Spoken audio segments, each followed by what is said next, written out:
Security, এদের সবাইকে এখান থেকে বের করে দাও। না না না, আমায় ছেড়ে দাও। এক মিনিট আমার কথা তো শোনো। এই সব প্ল্যান আসলে এই প্রিয়াঙ্কার বুদ্ধিতেই করা। আমি আসলে কিছুই করিনি। শয়তান অসভ্য মেয়ে, আমাকে দোষারোপ করছিস? কত মিথ্যে কথা বলবি তুই? এইসব তোরই প্ল্যান ছিল আনশিকা। তুই নাভিয়ার যত বাজে ছবি তুলেছিলিস আর সোশ্যাল মিডিয়াতে ওগুলো দিয়েছিলিস, আর এমনকি তুই ওর ছি। আর এই যে তুই মুনশেন ভিলার পেপার দেওয়ার কথা বলছিস না, সেই পেপারগুলো আমি আমার বাবার লকার থেকে তোকে চুরি করে এনে দিয়েছিলাম। তুই এখন আমাকেই ফাঁসানোর চেষ্টা করছিস, বদমাইশ কোথাকার।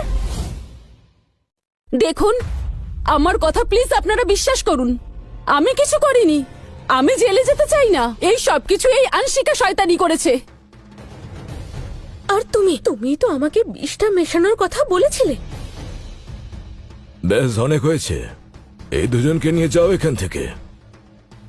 এক মিনিট দাদু, আমি আপনাকে আনশিকার আরো কুকর্মগুলো বলছি। কুকর্ম?